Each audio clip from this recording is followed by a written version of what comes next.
untuk orang Jawa sendiri yang namanya Gusti itu harus dirasakan bahwa kalau kita menyebut Gusti Ingkang Maha Agung, agung itu identik dengan apa? Air toh? Nah, dengan air yang ada ini termasuk di lautan, di bengawan, di kali dan lain sebagainya, itulah perwujudan dari Gusti. Lah kenapa itu saya namakan perwujudan dari Gusti?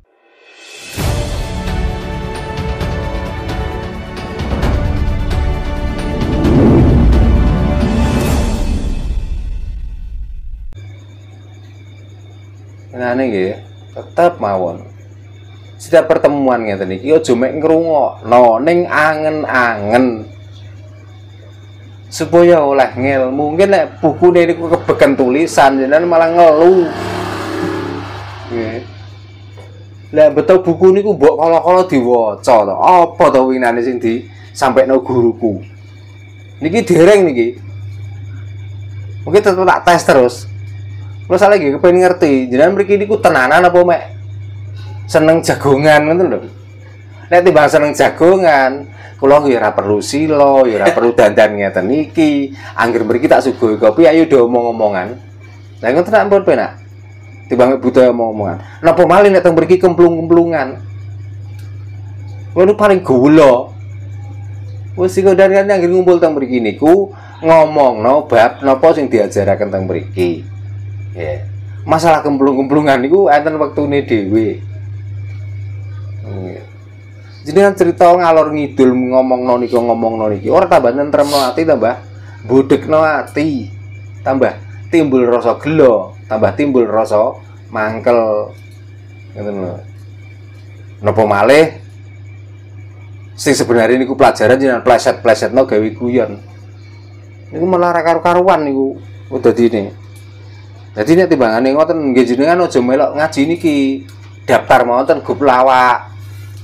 Soalnya sing dibutuhno lawak niku banyolane. Nek butuh jenengan setiap ngomong diguyu wong wae. Ora usah belajar ilmu. Napa malih nek omongan niku dibentur-benturno. Kula ndamel contoh saking kepercayaan liya. Terus ndamel pedoman dateng napa? Niki supaya jenengan saged bedakno perbandingan. Nah, nek pun saged bedakno niku enten pemantapan ngoten lho. Bukan saya merendahkan atau mengolok-olok kalih ritual orang lain mboten. Maksud kula niku untuk perbandingan bahwa orang ini melakukan seperti ini, apakah kira-kira yo dunung. Ngoten lho. Nah, teng mriki niku pun beberapa pertemuan pun kula dunungaken, bahkan sampai panggonane pun kula tuduhaken sedaya. Tiba-tiba jenengan yo melok-melok wong sing ngono kuwi.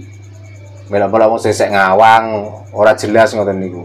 Lah iki percuma mengke lambe sak tumang kanthi kari sak merang paribasane. Mbok kala-kala niku sakno kula, ngoten lho. Timbane jenengan ngobrol ngalor ngidul lek bar ngulang ngeten iki terus, Pak nah bubu tak pijeti. Nah ngoten apa enak. Niku sementara sing saged kula sampaikan dan setelah niki mangke monggo nggih mergi kita niku gesang. Monggo kita nyembah ingkang damel gesang. Nggih ingkang Maha Suci, ingkang Maha Agung, ingkang Maha Wenang. Supaya napa? Supaya awak dhewe niki mengke mboten dados kawula sing duraka. Nggih. Bon niki Pak saged dipahami sing kula sampaikan. Pripun? Mun saged memahami niki wau? Pun. Saestu lho nggih. Nggih. Karena pertanyaan malih lah sik do mau meneng ndodo turu tak wantem masbak lho. Nggih. Bon niki bab keterangan niku wau kula anggap pun paripurna bab tentang Sastra Jendra Ayuningrat Panggerwating Diyu. Mangke sabari sembahyang nggih. Ya. Ya sudah Sal. Kalau ada pertanyaan dilanjut. Belum ada. Mas Indra. Bapak Bayan. Nggih Pak niki Pak. Nggih. Biar teman-teman ini pada paham Pak nggih. Nggih. Nanti bisa diperjelas Nggih. Tadi di awal pembahasan Pak Jarno menyinggung tentang bahwa manusia hidup itu harus tahu tentang Gusti dan Tuhan, gitu. Nggih. Nah, kan ada juga orang itu menyebut Gusti Allah, gitu. Nggih. Gusti Allah kan juga ada. Juga yang menyebut Tuhan itu Allah, Tuhan itu Allah. Nah, itu mohon penjelasan Pak biar kita dan teman-teman tahu tentang Gusti itu sebenarnya siapa. Tiang Jawi niku wit riyen mula sejak dulu kala yang namanya Tuhan atau namanya Gusti itu tidak berani memberi nama karena Gusti datan kena kinoyo ngopo. Jadi Gusti itu nggak bisa dibayangkan seperti apa. Wong wujudnya nggak bisa dibayangkan apalagi sampai dinamai. Itu ya. Nah, kalau orang lain mengatakan bahwa Gusti itu Allah, Gusti itu Allah dan lain sebagainya, itu kan pemahaman dari luar, bukan pemahaman asli Jawa. Nah, untuk orang Jawa sendiri yang namanya Gusti itu harus dirasakan bahwa kalau kita menyebut Gusti ingkang Moho Agung, Agung itu identik dengan apa? Air toh. Nah, dengan air yang ada ini termasuk di lautan, di bengawan, di kali dan lain sebagainya, itulah perwujudan dari Gusti. Lah kenapa itu saya namakan perwujudan dari Gusti? Ternyata kita hidup membutuhkan itu. Itu Gusti Kang Moho Agung. Nah, Gusti Kang Moho Suci. Ternyata kita waktu dilahirkan di alam fana ini, waktu lahir kita memakai apa? Telanjang bulat toh, nggak pakai apa-apa. Dan kita membawa makanan apa? Nggak membawa apa-apa toh? Nah, setelah lahir di sini itulah kita diberi pakaian, diberi makan. Itulah bukti kesucian Tuhan. Dalam arti kesucian Tuhan itu apa? Supaya kita tuh langgeng dalam hidupnya, untuk mengosong sampai akhir hidup ini, supaya tetap suci, tetap percaya bahwa kita hidup itu ada yang menghidupi. Lah yang menghidupi itu dinamakan Tuhan boleh, dinamakan Allah boleh, dinamakan Allah boleh. Yang penting kita orang Jawa jangan pernah memberi nama Tuhan itu, karena Tuhan ternyata tuh banyak sekali. Kalau kita menyebut hidup kita itu karena jantung, ada jantung kalau nggak bisa bernapas, terus mau apa? Nah, hidup kita karena ucapan kita, katakan. Ada mulut, kalau nggak ada suara, mau apa?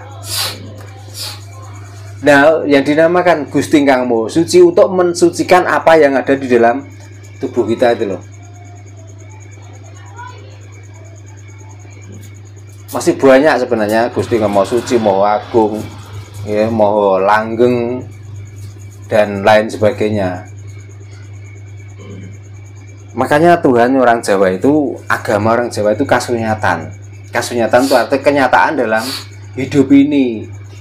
Dan semua itu ternyata fungsinya masing-masing.